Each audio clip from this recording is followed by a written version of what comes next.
privilege to meet you again, and thank you for honoring the invitation.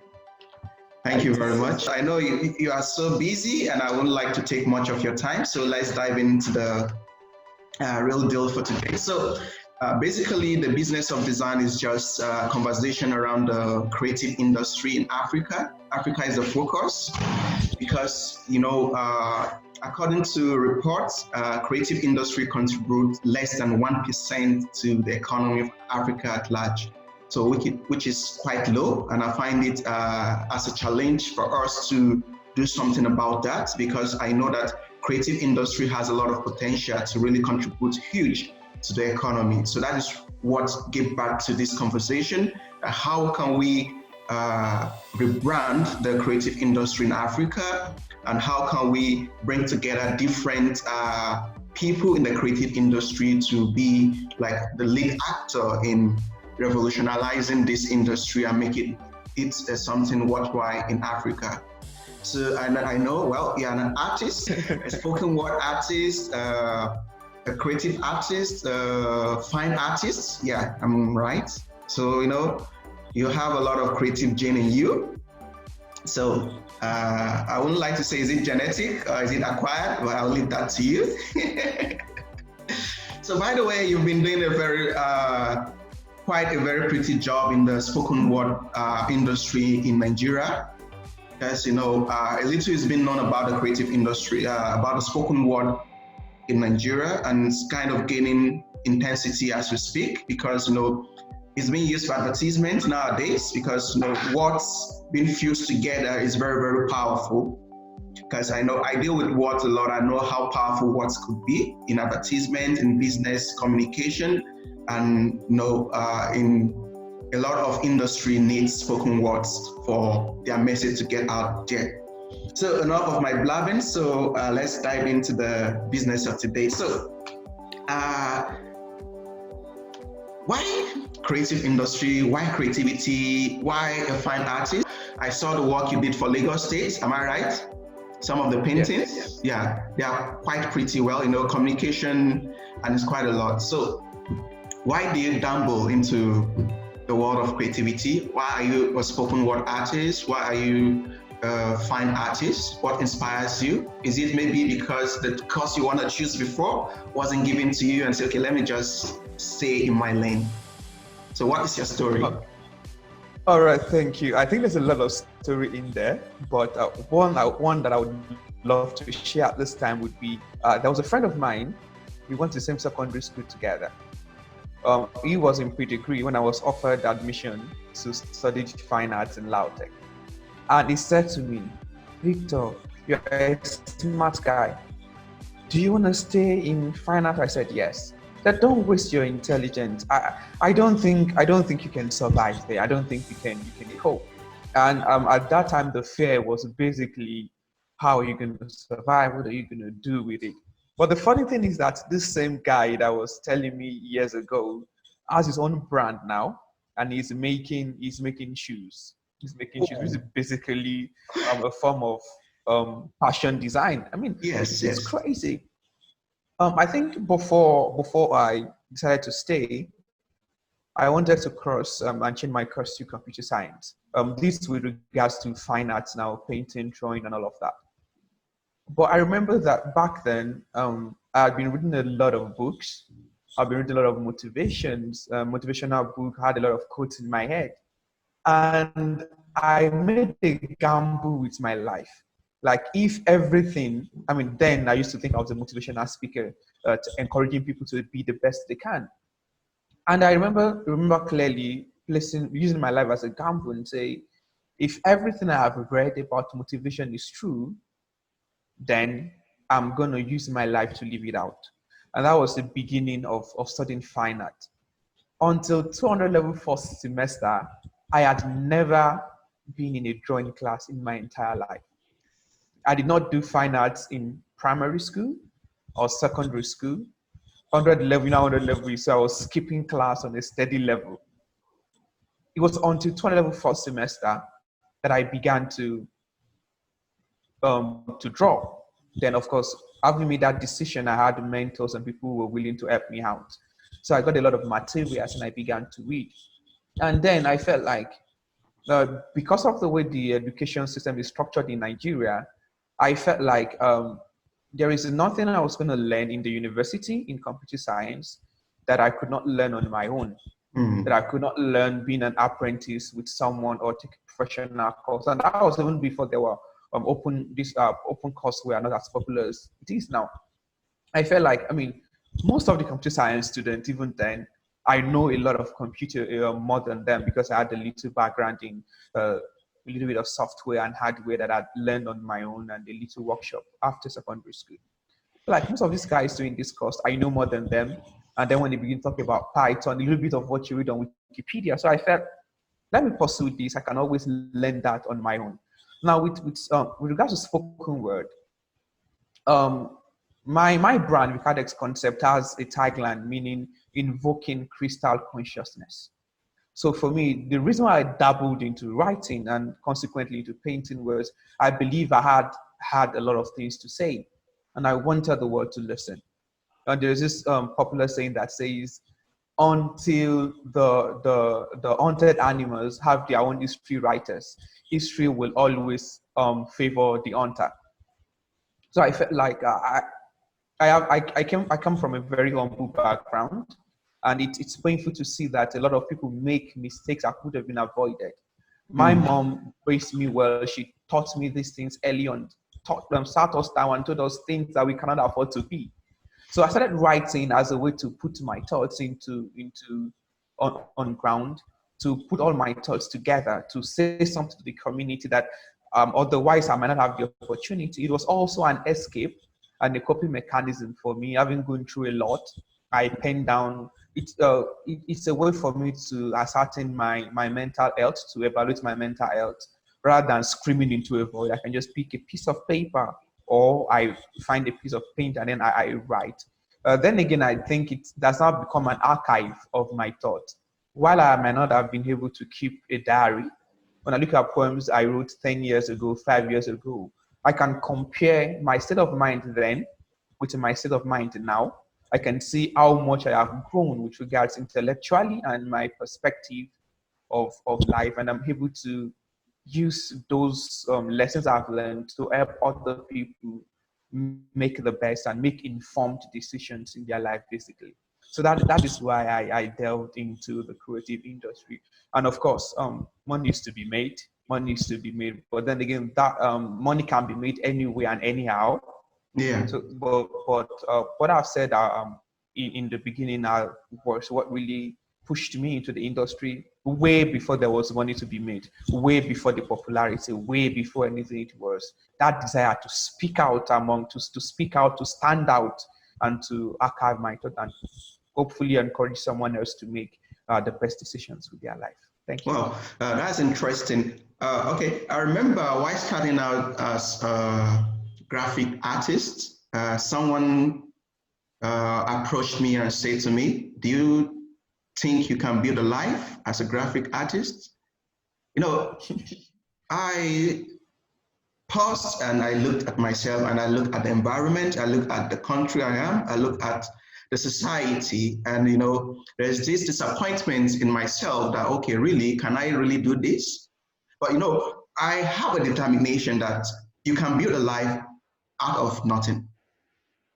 Because when you read about people with nothing and building a life out of it, the like of Warren Buffett, out of nothing he built wealth and he became one of the richest people on earth.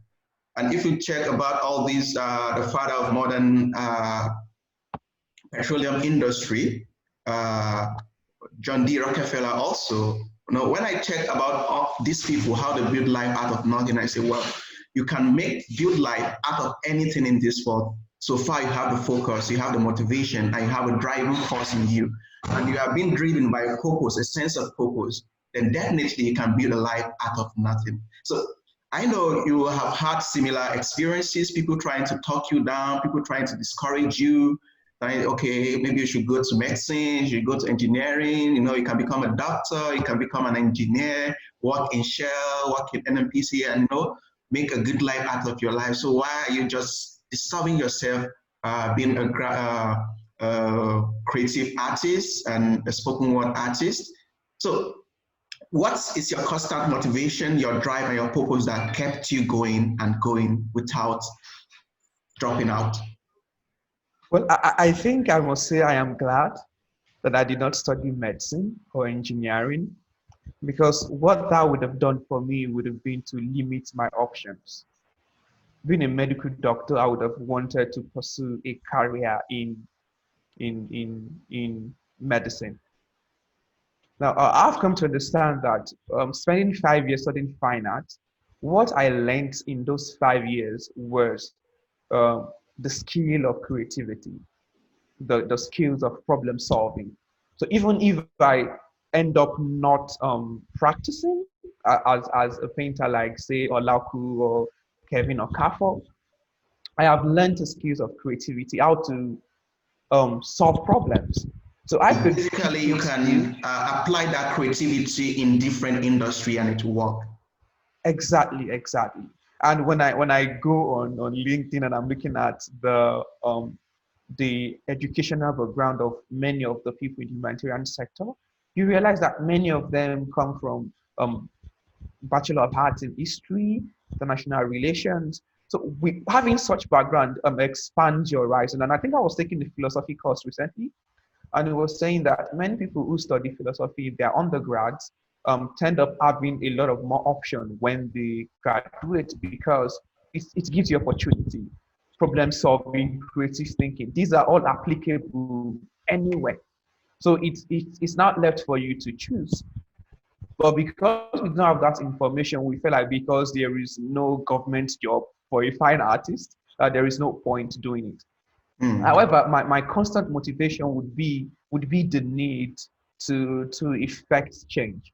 Wow. I must say I am one of those people who are quote unquote deluded to think they can change the world. When I was much younger, I really felt like I could change the entire world. But now I'm settling for, if I can't change the world, I can at least set something in motion and ideology, influence a particular set of people that will go on to influence other people. And then again, being a student of Pan Africanism, um, you cannot help but see that people of African descent have a very, very amazing and beautiful history, an history that most of us have not come to hear about. For example, we know about the Hush Puppy effect right now.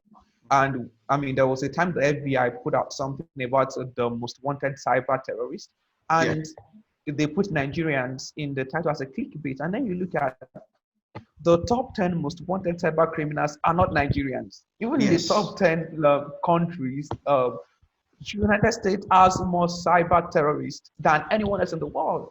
But then again, there's always this story about Africans being terrorists, being immigrants, being, you know, thugs and all of that.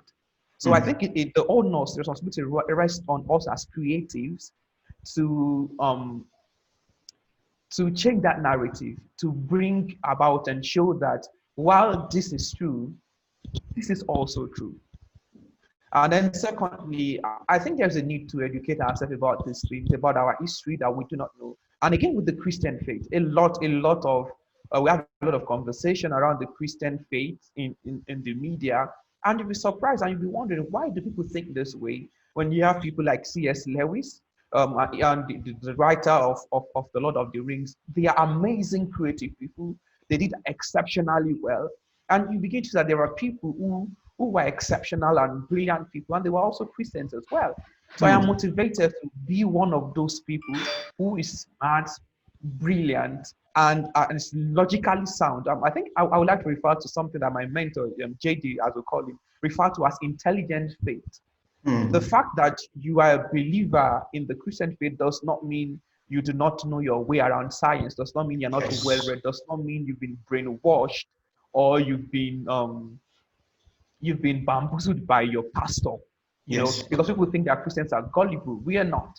So it's our responsibility to stand in that front, become excellent in whatever we do, to realize that the fact that you are a believer, or the fact that you believe that African people are amazing people, you are not deluded, you are not chasing ghosts, you are not chasing wild dreams.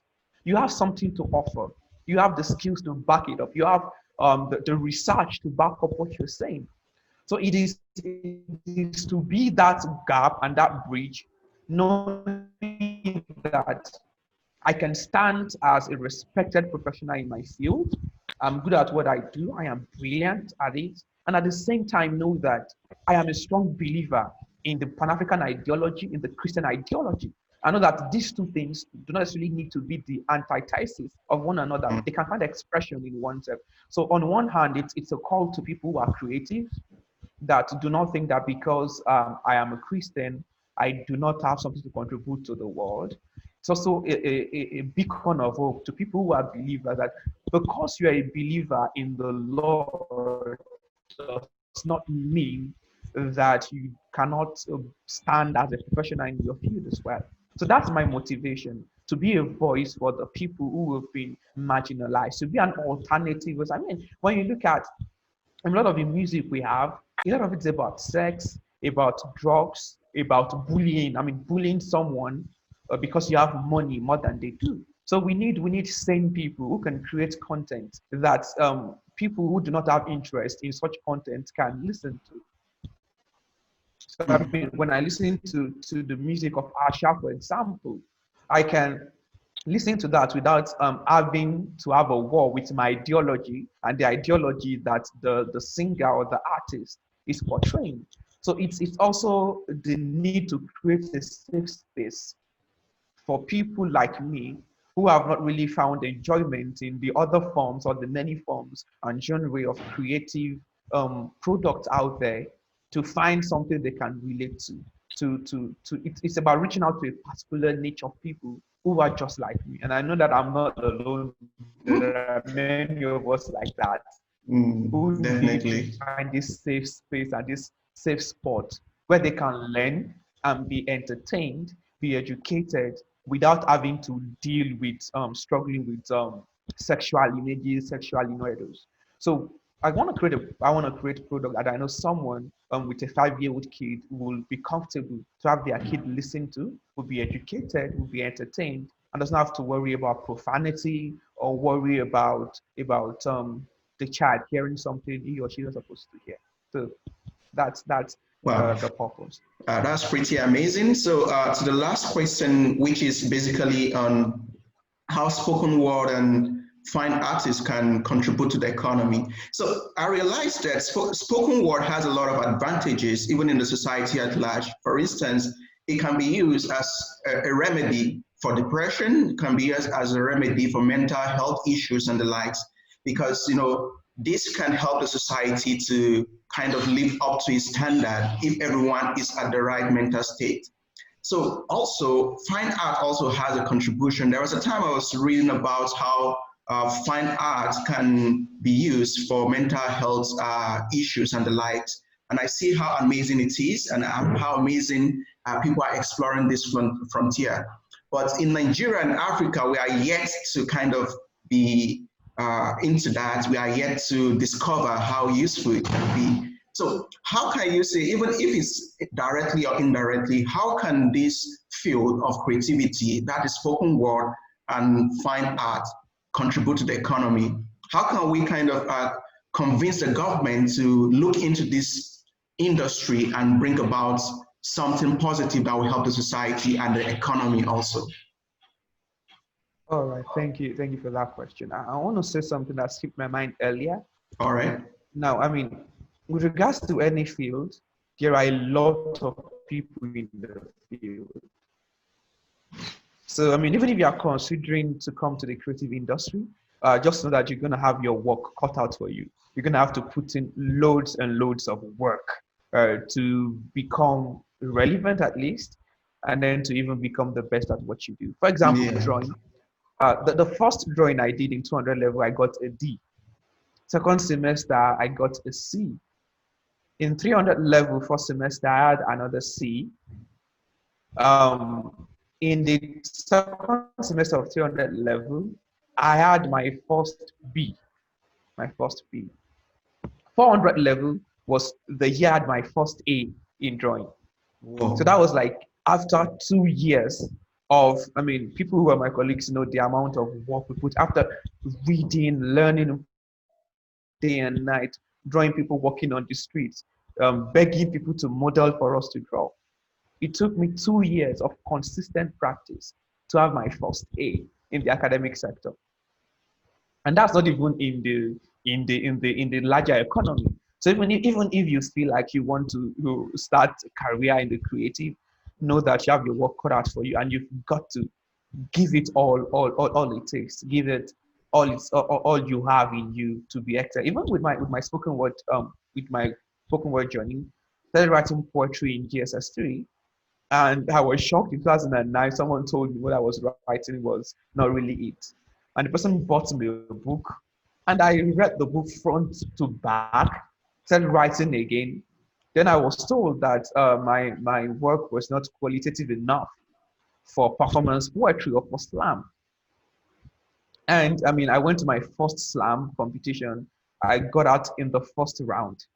I went to the second slam. I was fourth. I went to my third slam. I was fourth. But in the third slam, that was when I performed Men Not God, which became the best form that was performed in that slam that year. After that, I went to another slam. I lost in the second round. And the other time I went after that, I was cut out in the second round. So that's it to tell me that if I want to win a slam, which I think I've really given up on that now, I've passed that stage in my career, I think, is you have your work cut out, so you have to put a lot of work into it. So how does this directly contribute to the creative, to the economy? Well, one of the ways to look at it, apart from, okay, you can do a creative work, you can design, and then you make money. One way to look at it is skill. Currently, I'm working as a communication and engagement officer. And many of the skills I have to apply, creative thinking. I have to come up with communication strategy. I have to come up with designs for flyers, for content that go on social media. So I'm combining my skill as a graphic artist with my skill as a writer and a copywriter, with my skill as a public speaker. So I go to the field, I talk to young people as a public speaker. So all of these skills that I've picked up in the creative work can be applied to my work. So I mean, by doing spoken word poetry, I've overcome my fear of the stage. So I can speak in public, I can conduct trainings.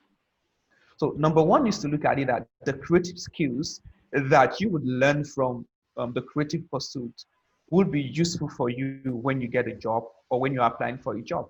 So in my CV, what skills do I have? I put all of those skills there, including my skills in MS Word, in Corel Draw, in Adobe.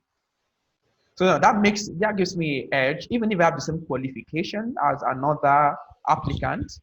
The fact that I have other creative skills and I have a portfolio where people can go to see the kind of videos I've made, the kind of designs I've made, gives me an edge over every other person in the application process. And then if I've won a slam, okay, I put in for a competition last year and I won, and I put that on my CV to show that my work has been noticed. Number two, the other way to look at it is the human capital index. Um, it's similar to skill. The higher the human capital index of a people, the higher they are able to learn. You were talking about mental health earlier. Um, there's this Nigerian artist Kunle Olawale, yes. He's conducting a project in Idiaraba, Lagos, where they are using art in medicine. It's called art in medicine. Basically, they get people who are sickle cell to participate in the arts, or people who have, and then you see this written all over the world, people who have cancer, who have these kind of diseases. They use the arts to communicate, to speak, to express themselves. I was working in 2018 when I was serving. I was working with children formerly associated with armed groups, children who were sometimes affiliated with Boko Haram or had been arrested by the Nigerian army and put in prison. Now, these kids were not educated. The society did not really care about them. They felt like there was nothing. Well, I was taking them through creative arts and mural painting. And we were painting, and you could see the joy on their faces. Now, the translator was telling me that when I left, they were wondering, they sat down and they were looking at the painting we did, and they were like, did we really do this? Was this our work?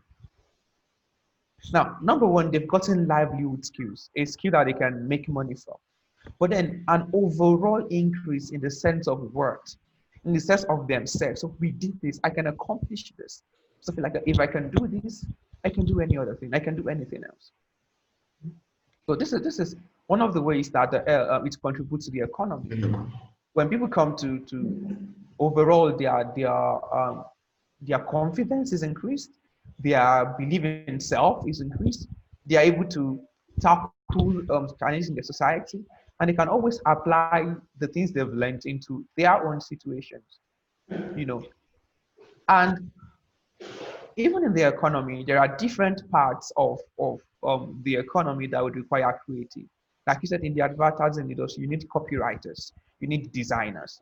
These are all places that you would fit into. Now, as the world is going towards the fourth industrial revolution, and we believe that there will be more of the gig economy. So when you have the skills, you can always pick up jobs. Definitely. While you might not get an employment directly, you can have a friend or an uncle or someone that needs you to design a flyer. Someone else wants you to do subtitle for a video. Someone else wants you to animate an idea. So these are ways that you, your own self, begin to place a value on yourself. And these are the impact to the economy. Wow. Then again, while we may think that the create, like you said, that it only contributes about 1% of the GDP, I must say that one of the greatest exports from Nigeria has to be the creative industry. The Nigerian music, Nigerian drama, playwright, poetry. These are things that we are exporting. You see Nigerian artists being recognized all around the world. Yes. Nigerian artists introduced international festivals to come and perform. That's an export.